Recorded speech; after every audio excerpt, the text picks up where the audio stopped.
내가 진실로 속히 오리라. 마라나타. 반갑습니다. 워킹바이블 요한계시록 연구소 채널 온 것을 환영합니다. 워킹바이블 연구소장 송명돈 목사입니다. 구독, 좋아요, 알람 설정을 누르시면 새 영상을 쉽게 볼 수 있고 모두 무료입니다.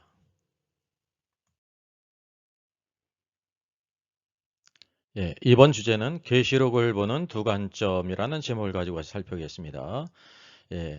무천년설은 상징으로 봅니다. 그리고 전천년설은 문자라고 보죠. 문자는 실제라는 의미입니다. 그래서 오늘도 이 본문은 두 증인에 대한 본문을 가지고 두 증인에 대한 내용뿐만 아니라 계시록을 본 두 관점, 아주 성경에서 중요한 관점을 같이 우리 살펴보겠습니다.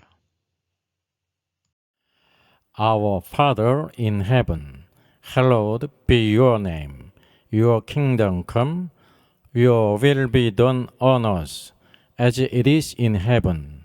Give us today our daily bread.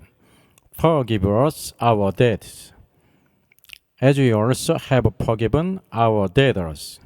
And lead us not into temptation, but deliver us from the evil one. For yours is the kingdom, and the power, and the glory, forever. Amen. 운전을 하시는 분이라고 하면 고속도로를 운전해 본 경험이 있을 것입니다. 제일 중요한 것이요. 처음 고속도로를 들어설 때 왼쪽으로 갈 것인가, 오른쪽으로 갈 것인가, 상행으로 갈 것인가, 하행으로 들어가신 것인가 중요한 문제죠.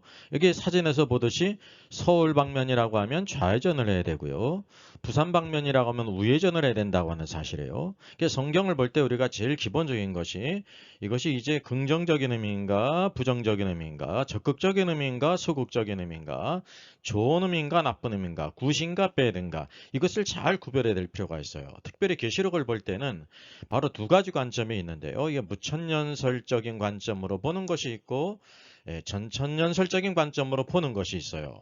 이것에 실패를 한다고 하면 그 뒤에 각 방면을 잘 본다고 했을지라도 완전한 다른 결과를 가져온다는 사실입니다. 그래서 오늘도 두 증인에 대한 말씀을 통해서 무천년설과 전천년설 어느 것이 성경적인지 같이 우리 성경을 퀘스티 하겠습니다.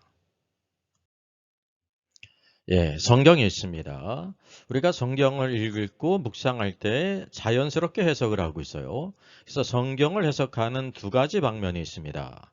그래서 오늘도 우리가 길을 가게 될 때 왼쪽으로 갈지 오른쪽으로 갈지 결정하듯이 제일 중요한 것이 바로 무천년설로 볼 것인지 우회전 전천년설로 볼 것인지라는 문제가 굉장히 중요하다는 사실이죠.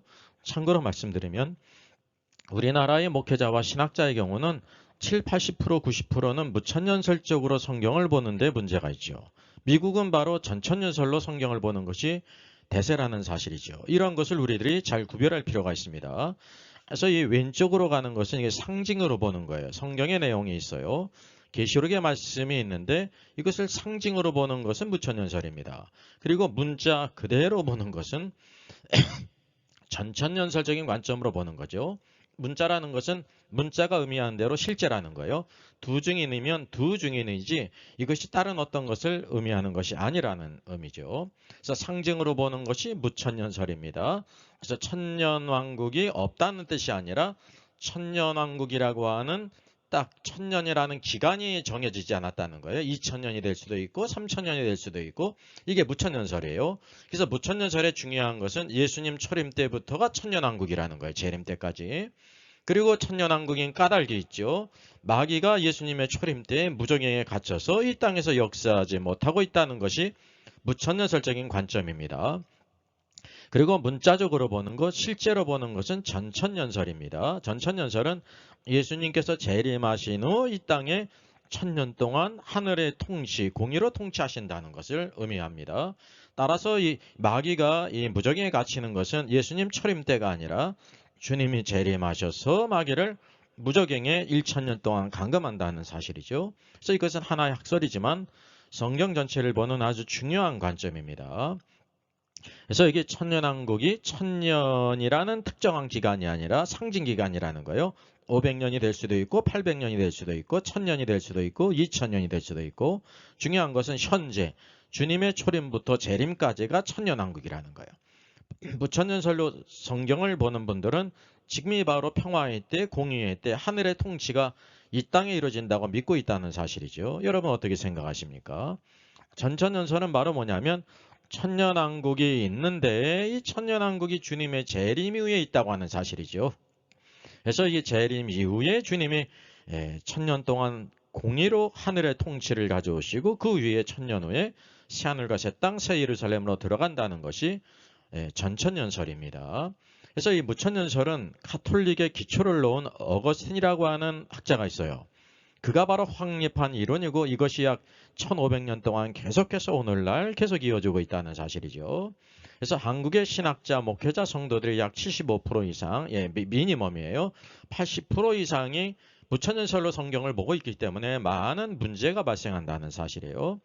전천년설은 미국의 목회자와 성도들은 대다수가 전천년설로 성경을 알고 있다는 사실입니다. 우리나라 같은 경우도 과거 이제 박형영 박사, 박윤선 박사님, 또 박아론 박사님 해서 많은 과거의 신학자들은 전천년설로 성경을 가르쳤는데 그분들이 이제 세대가 교체되고 새로운 학자들이 오면서 대부분 모든 신학자들이 무천년설을 가지고 있다는 사실이에요. 그래서 우리가 어느 한쪽에 치우칠 것이 아니라 무천년설과 전천년설은 양립할 수가 없어요. 그리고 이것을 선택해도 되고 저것을 선택해도 된다고 오늘날 신학교에서 가르치고 있는데 이것은 저희 관점에서 볼 때 아주 큰 모순입니다. 그럴 수가 없어요. 그래서 우리가 과연 어떤 것이 성경적인 가르침인지를 확실히 알아서 그것을 또 바로 가르치고 바른 신앙을 가지게 될 때 오늘도 우리 시대에 우리가 하나님의 주신 놀라운 축복을 하나님의 계획을 알고 나가는 이기는 자가 될 줄 믿습니다.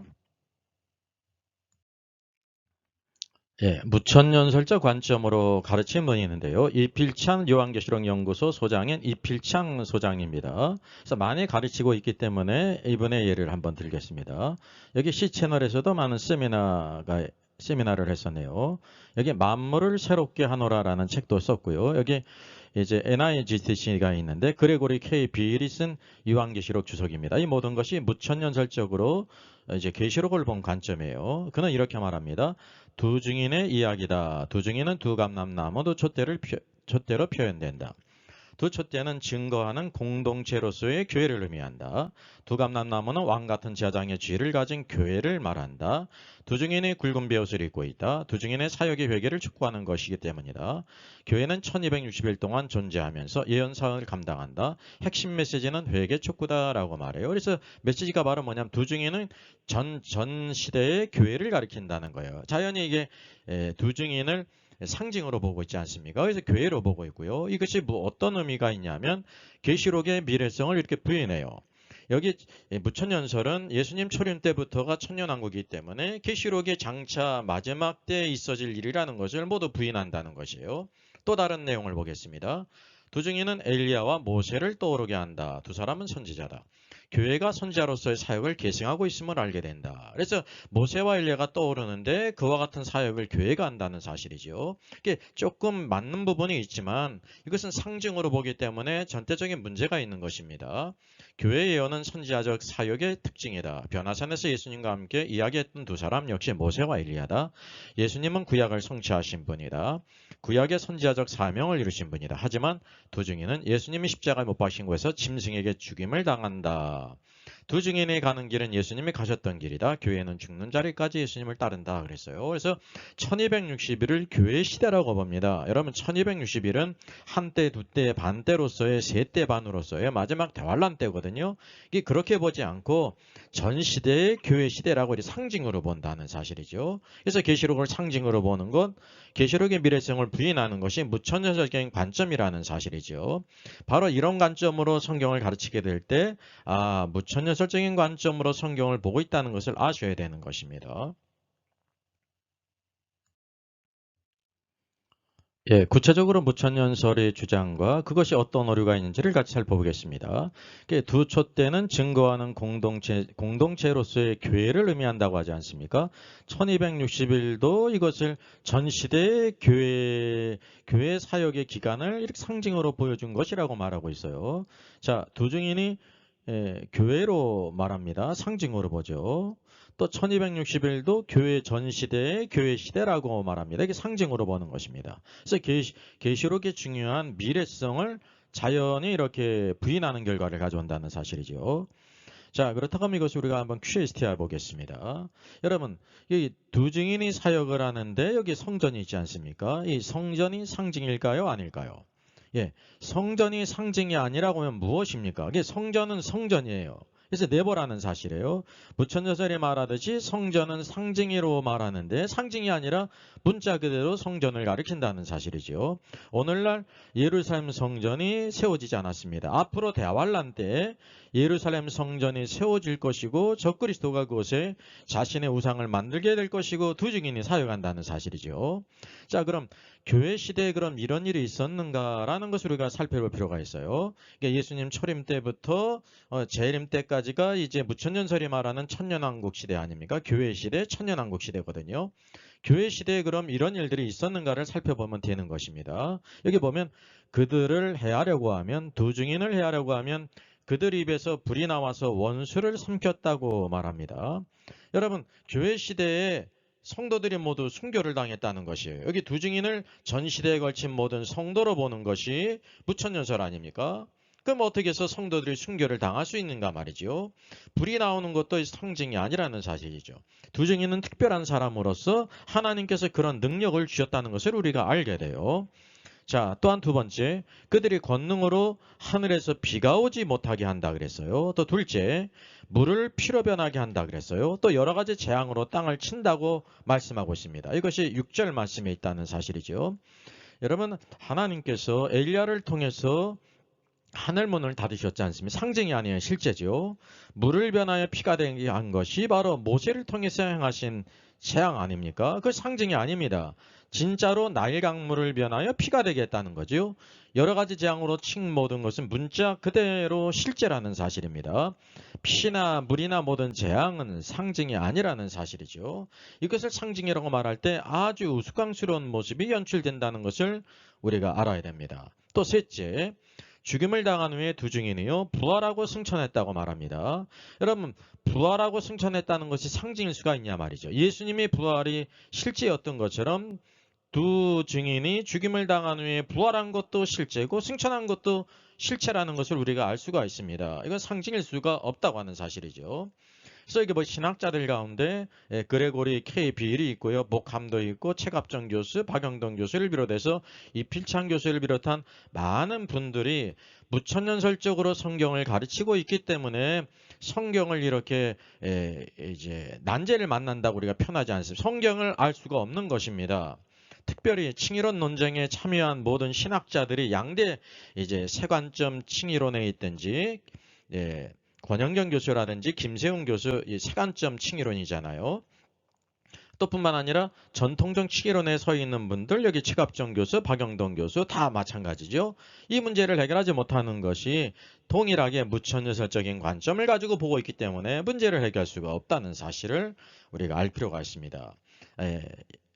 참고로 미국은 약 75% 이상이 전천년설을 믿고 있어요. 우리나라는 그 반대로 75% 이상이 무천년설적으로 신학교에서 가르치고 있고, 귀복회자들이 자연히 가르치고 있고, 자연히 성도들도 그런 신앙을 가지고 있는데, 바른 성경의 가르침은 전천년설이라는 것을 우리가 알아야 되는 것입니다.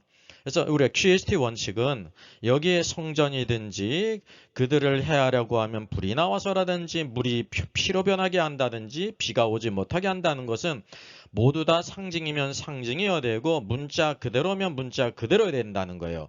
이것이 상징이면서 이것이 문자일 수가 없어요.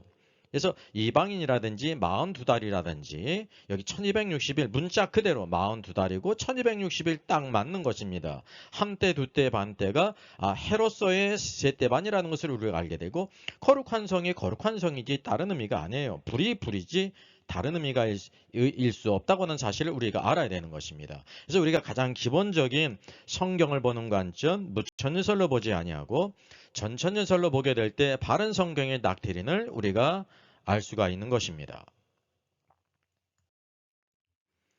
자, 우리 무천년설, 현천년설의 관점이 무엇인지를 한번 정리해 보겠습니다. 다음과 같은 관점으로 성경을 보든지 설교를 하면 무천년설이구나라는 것을 우리가 분별해야 되는 것입니다. 종말의 때 특별한 대환란은 없다라고 설교를 한다고 하면 무천년설인 관점이에요. 성경은 마지막 때의 특별한 대환란을 우리에게 보여주고 있습니다. 한때, 두때, 반때, 3년 반, 1260일이죠. 대환란은 전시대다 그래서 초림 때부터 재림 때까지가 대환란이다라고 가르친다고 하면 무천년설인 관점이에요. 전시대에 걸쳐서 모든 환란이 있지만 특별한 이 적그리스도와 거짓 선지자가 역사하고 또 두 증인이 사역을 하는 특별한 대환란의 때가 있다는 것을 여러분 아셔야 되는 것입니다. 두 증인이 특별한 사람을 가르치는 것이 아니라 전 시대의 모든 복음을 증거하는 교회다라고 가르친다고 하면 무천년설적으로 성경을 보고 있는 것입니다. 제3성전은 없다. 그렇게 설교를 하면 무천년적인 관점이에요. 세 번째 성전이 있어요. 그래서 대환란 때에 나타난다는 사실이죠. 그래서 이것이 하나의 표적이 된다는 사실이에요. 이제 유대인들이 결국 성전을 갖게 될 때 성전을 갖는 것도 그냥 갖는 것이 아니라 바로 여기 로마 제국의 판도의 왕과 조약을 맺은 후에 성전을 갖지 않습니까? 바로 제3성전이 성경을 나타날 것을 보여주고 있습니다. 짐승의 표 666은 없다. 쉽게 얘기하면 네로 시대 때지 마지막 때에 있는 짐승의 표는 없다라고 말한다고 하면 무천년설이에요. 성경을 잘못 보고 있는 것입니다. 또 적그리스도 과거 로마 시대의 네로 황제가 적그리스도라고 설교를 한다고 하면 무천년설입니다. 이런 오류가 있는 이유가 바로 무엇이냐면요. 로마 황제는 분명히 적그리스도들 가운데 하나였어요. 그리스도를 대적하는 자라고 하면 적그리스도들 가운데 하나예요. 근데 성경에 말씀하고 있는 계시록에 말씀하고 있는 적그리스도는 마지막 대환란 때에 있을 유일한 적그리스도라는 거예요. 마귀로부터 사단으로부터 능력을 받지 않습니까? 예? 그래서 오늘도 이 악한 마귀가 공중에서 이 땅에 내어 쫓겼고 또 그를 위해서 일하는 적그리스도 한 짐승이 있고 다른 짐승인 거짓 선지자가 역사하는 때가 대환란했다라는 것을 우리가 알 필요가 있습니다. 그래서 오늘도 우리의 성경의 바른 닥트린을 알게 될 때 온전한 하나님의 진리를 분별해서 그때를 준비를 할 수가 있고 이 시대에 이기는 자가 될 수가 있는 것입니다. 자, 두 증인과 관련해서 성전이 나오죠. 제단이 있고 경비하는 자들이 있고 성전 마당이 있고 이방인들이 있어요. 이것을 한번 일목요연하게 한번 QST 하겠습니다.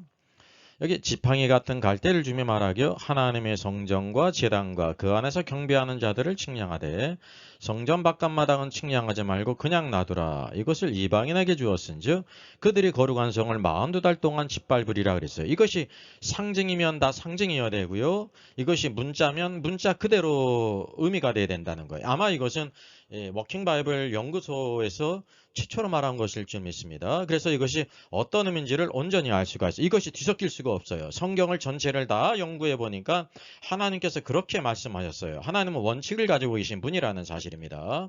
여기 예루살렘이 있지 않습니까? 성경의 흐름을 우리가 찾아볼 필요가 있습니다. 성전방 마당을 이방인에게 준다라고 말씀하고 있어요. 이게 미래 아닙니까? 예, 미래예요. 오늘날 여러분 성전이 있습니까? 없습니까? 예루살렘 성전이 없다는 것을 여러분 아셔야 돼요. 저기 황금동 사원은 바로 이슬람 사원이라는 사실이죠. 성전이 없어요. 여기 하나님의 성전이 있음을 마지막 때에 있을 것을 우리에게 보여주고 있기 때문에 미래라는 사실이에요. 현재는 없다는 사실이죠. 그럼 앞으로 이런 성전이 세워질 것을 성경이 우리에게 보여주고 있는 것입니다. 미래예요. 또 로마의 왕 놀랍게도요, 유럽은 모든 나라들은 다 분열을 해가지고 독립을 하는데 이 로마는 옛 로마 제국의 판도인 유럽은 하나가 되지 않습니까? 예, 이 시로 시작해가지고 EU 지금 하나의 나라가 되지 않았습니까? 국경도 없고 하나의 동일한 화폐를 쓰고 있지 않습니까? 그래서 오늘도 이거를 아주 주목할 필요가 있어요. 성경이 이것을 우리에게 보여주고 있다는 사실이죠. 그래서 장차 로마의 왕 이유가 7일의 언약을 이스라엘 백성과 맺는다는 것을 성경이 보여주고 있어요. 여기에 다니엘의 이제 70일이죠. 여기 보니까 전 3년 반이 아니라 이것은 후 3년 반이에요. 대부분 이것을 구별하지 못합니다. 전 3년 반이 아니라 후 3년 반에 바로 무엇이냐면 언약을 깨뜨리고 바로 그 성전에 우상을 세울 것이라는 사실이죠. 다른 짐승 적그리스도가 이제 다른 짐승이 있고 한 짐승이 있죠. 한 짐승은 적그리스도고 적그리스도는 이방인이고요. 다른 짐승은 바로 거짓 선지자로서 바로 이렇게 선지자 노릇하는 악한 자죠. 그가 바로 차지하게 된다는 사실입니다. 만약에 이것이 상징이라고 하면 어떤 의미가 되겠습니까? 이제 여러분 칼라가 있는데요. 수많은 칼라가 있지 않습니까? 아주 컬러풀한 색을 뭐라고 말합니까? 그냥 쉽게 여러분 생각하세요. 원색이라고 말합니다. 얼굴 표정을 완전히 바꾸는 색이 있죠. 이게 정색이에요. 정색. 같은 색을 뭐라고 말합니까? 동색이죠. 초록은 동색이라고. 가장 반가워하는 색. 이게 반색이에요. 반색. 정보를 가장 잘 찾는 색. 요새는 정보를 잘 찾는 것이 심 아닙니까? 이게 검색이에요. 또 가장 없어 보이고 째째하게 보이는 색이 무엇일까요? 궁색입니다. 만약에 여러분 성전이라든지 제단이라든지 경배하는 자, 성전 바깥 마당이라든지 이방이라든지 거룩한 성 42달 이 모든 것이 상징이라고 하면 어떤 것과 관계가 있겠습니까? 1번에서 6번까지 무엇과 관계 있겠습니까? 저는 생각할 때 궁색하다는 것입니다. 성경의 흐름과 전혀 맞지 않다는 것을 여러분 아셔야 되는 것입니다. 예수님께서도요. 저 여우에게 가서 말하기를 말할 때요. 짐승인 여우에게서 말하는 것이 아니에요. 자연스럽게 헤롯 왕을 여우로 이렇게 지칭했다는 사실이죠. 이와 같이 우리가 이것이 비유인지 문자 그대로인지는 자연스럽게 알 수 있는 것입니다. 성경의 흐름을 알면 우리가 알 수 있다는 사실이죠. 그래서 우리가 성경의 흐름과 성경의 전체적인 낙태를 보게 될 때 계시록을 성경을 무천년설로 보는 것은 큰 오류를 가져오는 것입니다. 자, 세 번째는 두 증인의 사역 기간을 또 퀴즈하게 된다면 뭐를 알게 되냐면요. 11장 3절에도 이렇게 말씀해요. 내가 나의 두 증인에게 권세를 주리니 두 증인은 두 사람이에요. 증인으로서. 권세를 주는데 하나님께서 권세를 주시는데 그들이 굵은 베옷을 입고 1260일을 예언하리라. 그래서 굵은 베옷을 입는 것은 뭐냐면 슬픔의 표시지 않습니까? 왜냐하면 심판을 증거하는 거예요. 온 예루살렘 성이 다 그리스도의 손 안에 내버려져 다스리고 있기 때문에 더럽혀졌기 때문에 예언하는 것을 말하면 슬퍼하며 예언하는 것을 말하는 거죠. 그래서 1260일을 예언한다고 말합니다. 이것이 몇 달입니까? 이게 42달입니다. 이게 서로 일치하는 것입니다. 이것을 통해서도 1260일과 42달이라고 말하고 있고 다니엘서에서는 또 뭐라고 말하고 있어요? 한때, 두때, 반때, 세때 반이에요. 그래서 세때 반이라는 것은 단위가 없는데 해년으로서의 세때 반, 3년 반이라는 것을 우리가 알게 돼요. 그래서 해년으로서는 3년 반, 세때 반, 달로서는 42달, 날짜로는 1260일. 그래서 이게 상징일 수가 없는 것이며 문자적으로 그대로 이 땅에서 42달 그렇게 적그리스도가 예루살렘을 정복한다는 것을 말하고 있습니다. 전 3년반도 1260일 42달이에요. 기간이. 또 후 3년반도 1260일 42달이에요. 그러면 어느 기간이 두 증인이 사역하는 기간일까요? 그래서 최매실 목사님 같은 경우는 전 3년반이라 그랬어요. 계시록을 그냥 단순하게 순차적으로만 맞기 때문에 그렇단 말이죠. 저기 그렇지가 않습니다. 그 내용을 우리가 또 깊이 알아야 됩니다. 그래서 두 증인의 사역 기간을 주장하는 기간이 전 3년반이라고 말하는데 맞을까요? 틀릴까요? 슈어일까요? 네버일까요? 네버죠. 네버예요. 틀려요. 이제 제3성전이 세워지고 후 3년 반 때 두 증인이 사역하는 거예요. 두 증인이 사역할 때는 바로 후 3년 반. 후 3년 반이 대환란입니다. 흔히 대환란을 전 3년 반과 후 3년 반 더해진 7년을 갖다가 그냥 아무 꺼리낌 없이 7년 대환란 하는데 성경에 7년 대환란이 없어요. 대환란은 있어도 7년은 없습니다. 우리들이 이렇게 그냥 단정해 버린 거죠. 그 잘못된 것입니다. 이방인에게 내어준 때도 후 3년 반이라는 것입니다. 이방인 적그리스도에게 내어준 때도 후 3년 반으로서 이제 한 짐승 적그리스도가 권세를 잡는 기간도 42달이고요. 또 이제 여기 계시록 13장 5절에 42달 동안 일할 권세를 받았더라. 누가? 한 짐승인 적그리스도가. 그리고 또한 여기 두 증인이 사역하는 것도 1260일을 예언한다 그랬습니다. 하나님께서 그들에게 주신 사역의 기간이 아무리 그 대적자들이 이 두 증인을 죽이려고 해도 죽일 수 없어요. 그 기간이 1260일 42달 한때 두때 반때 3년 반이라는 것을 우리가 알게 되는 것입니다. 그래서 두 증인의 사역 기간과 적그리스도가 역사하는 기간이 일치하는 것입니다. 이것이 따로 있는 것이 아니죠. 그래서 전 3년 반이 아니라 후 3년 반으로서 두 증인의 사역 기간, 적그리스도가 역사하는 권세를 잡은 기간도 $40 동일하다는 것입니다. 그리고 다른 짐승 적그리스도 이제 다른 짐승 거짓 선지자가 이 한 짐승인 적그리스도를 위해서 막 일하지 않습니까? 이게 적그리스도를 위해서 일하는 자가 있다는 거예요. 그래서 적그리스도는 우리가 반드시 이방인이라는 것을 알아야 됩니다.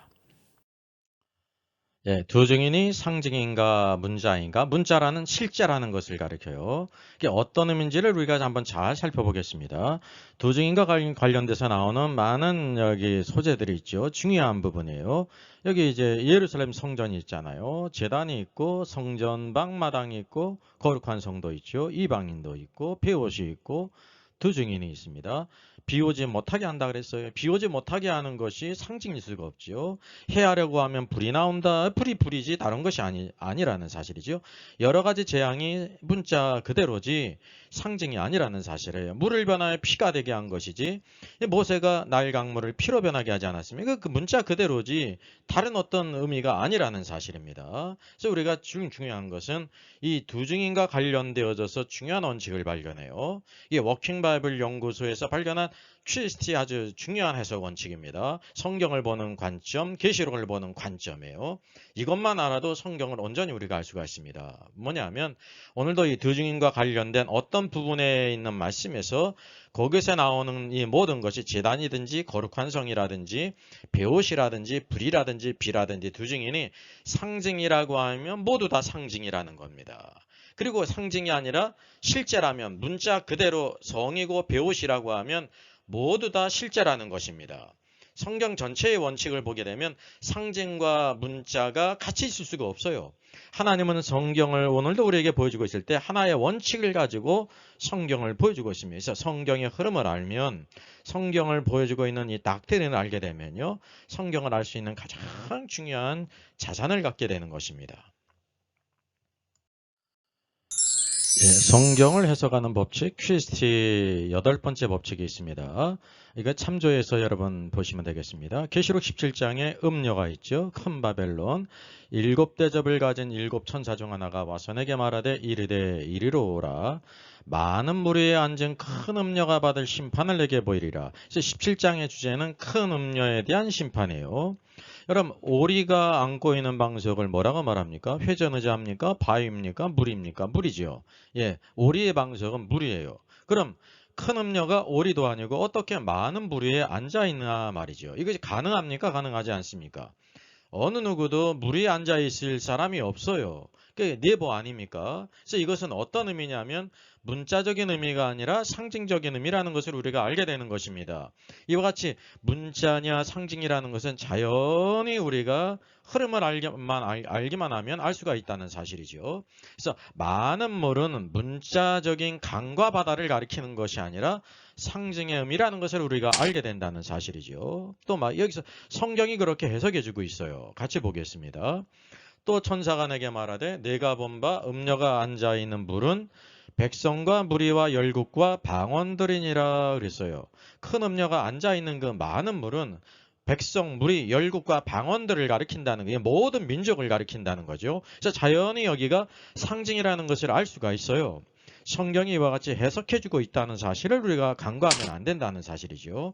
그래서 QST 성경 읽기 법칙 세 번째 법칙이 히어의 원칙이거든요. 흔히 콘텍스트라고 말하지 않습니까? 같이 위의 말씀과 아래의 말씀 연결해서 이 말씀을 우리가 이해할 수가 있는 것입니다. 성경은 온 땅의 백성과 무리와 열국과 방언들을 많은 물로 이렇게 비유를 합니다. 성경의 원칙이에요. 그래서 전도서의 물이나 7이나 8번 그것이 물질적인 물, 강이나 바다를 가리키는 것이 아니라 많은 사람들을 가리킨다는 의미죠. 그래서 QST 5번째 법칙 또 오버데이의 법칙을 통해서도 무리란 많은 사람을 의미한다는 것을 우리가 확증할 수가 있는 것입니다. 그래서 이게 QST 법칙에 대한 것은 검색해서 제가 올린 여러 가지 영상이 있습니다. 묵상, QT와 함께 QST로 가는 중요한 것들을 올려놨습니다. 그리고 이와 관련해서 전도서 11장 1절도 너는 내 떡을 물 위에 던지라 라고 말하고 있지 않습니까? 그래서 우리가 이것을 문자 그대로 이해해서 떡을 물에 실제 강과 바다에 던지라는 의미로 이해를 했습니다. 그래서 실제로 그런 예들을 막 언급했다는 사실이에요. 그래서 이것을 어떻게 이해를 했냐면 조건 없이 모험적으로 선행을 하라. 이렇게 또 이렇게도 둥글려 가지고요. 이렇게 쉽게 얘기하면 이해를 했다는 사실이죠. 왜냐하면 뜬금없이 떡을 물 위에 던지라는 것은 생뚱맞지 않습니까? 그러면 보상이 온다 그렇게 해석을 하든지 아니면 가장 불확실한 곳에 여러분 물 위에 떡을 던져서 조난당한 사람이 먹을 가능성이 몇 프로나 됩니까? 거의 불확실하잖아요. 그래서 이 말씀을 또 가장 불확실한 곳에 소중한 것을 던지라 이런 의미로 우리가 새겼다는 사실이죠. 이게 바로 뭐냐면 방향을 잘못 잡았어요. 우리가 이제 고속도로를 타게 될 때 상행으로 갈지 하행으로 갈지를 결정을 해야 되는데 성경을 중요한 관점이 이게 이제 무천연설적인 관점으로 볼지 전천연설적인 관점으로 볼지가 중요한 거 아닙니까? 이게 상징으로 볼지 문자로 볼지 문자인 것을 문자로 봐야 되고 상징인 것을 상징으로 봐야 되는 것입니다. 그래서 이런 많은 오류들이 있다는 것을 우리가 알게 됩니다. 이런 것들은 뭐냐면 이류도 아니고요. 삼류도 아니고 이류 더하기 삼류, 오류예요. 이게 오류가 여러분 심각한 것입니다. 그리고 성경의 바른 닥트린이라는 것이 굉장히 중요하다는 사실이죠. 그래서 계시록 17장의 많은 물들은 백성과 무리와 열국과 방언을 가리키고 그래서 이것이 상징이기 때문에 떡도 상징이에요. 왜냐하면 하나님의 입에서 나오는 말씀, 사람이 떡으로만 살 것이 아니라 하나님의 입에서 나오는 모든 말씀으로 살 것이라고 주님이 말씀하시지 않습니까?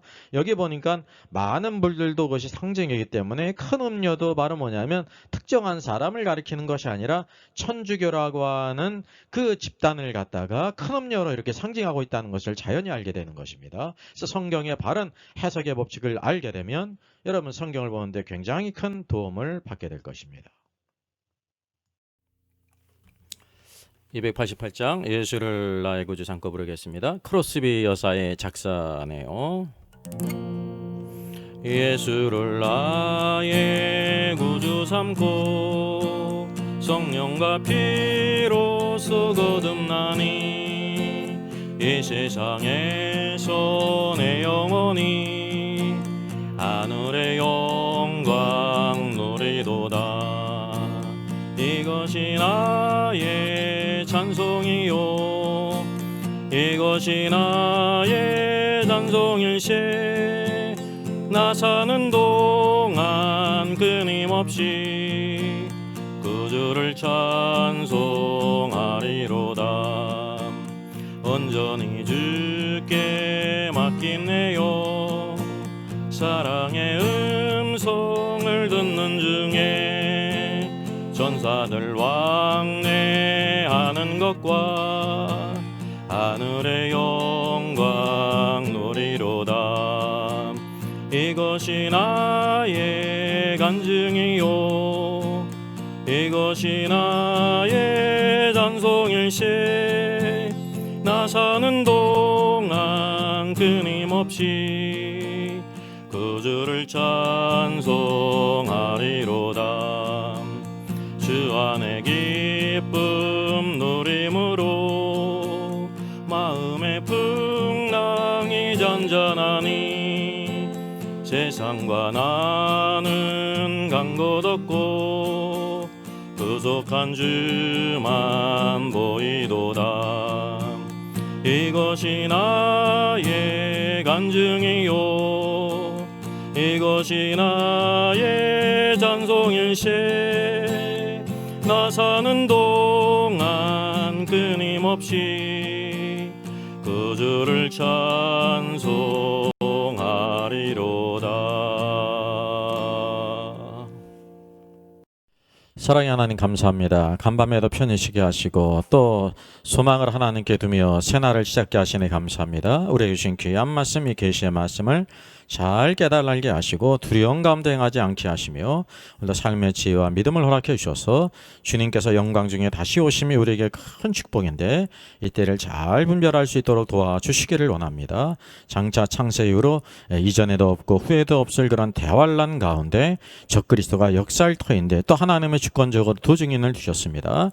두 증인의 사역 시기가 오늘도 적그리스도 한 짐승과 다른 짐승인 거짓 선지자가 온 땅의 사단을 위하여 하나님을 대적하는 악한 일을 행할 때 오늘도 이 땅에 서 있는 촛대로서 오늘도 감람나무로서 기름으로 충만한 자로서 주를 위해 쓰임 받게 될 터인데 우리가 이 모든 말씀을 잘 깨닫게 하시고 이 시대에 오늘도 우리가 복음의 증인으로 하나님의 지극과 하나님의 왕국을 세우는 축복자로 쓰임 받도록 주여 도와 주시옵소서. 오늘도 항상 삶의 중심을 주님께 두게 하시고 또 주의 몸된 교회에 두게 하시고 항상 십자가를 지고 주님을 따르되 전에는 우리가 억지로 십자가를 졌사오나 이제는 기쁨과 즐거움으로 소망을 하나님께 두고 나가는 저들 되게 하시고 하늘의 권세 땅의 모든 권세가 다 주께 있사오니 주여 항상 우리의 넉넉히 주시고 채워주시는 주님의 은혜로 말미암아 우리의 모든 가정과 교회와 모든 삶 속에 주님의 축복의 선언을 채워주시옵소서.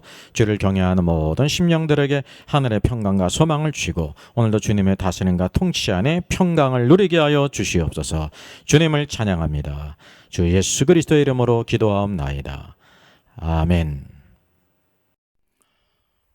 예, 저의 저서를 소개해드리겠습니다. 때를 알라 주님 오신다. 계시록과 다니엘서의 전반적인 조망이지만 매우 중요한 책입니다. 저 사람 천국 갈 수 있을까? 구원과 천국의 내용을 심도 있게 다루죠. 이런 종류의 책이 없습니다. 셋째는 구원 탈락인가 거짓 신자인가 종교개혁 5회 기준을 기념하면서 칭의론 구원론 또 심판론 모든 중요한 주제를 다 망라한 책입니다. 이것을 읽는 사람들이 아마 큰 도움을 받을 것 같습니다. 워킹 바이블 연구소는 목회자님들과 성도님들의 필요를 공급하고 세워갑니다. 구독, 좋아요를 누르시면 새 영상을 쉽게 시청할 수 있고 모든 무료임을 알려드립니다. 감사합니다.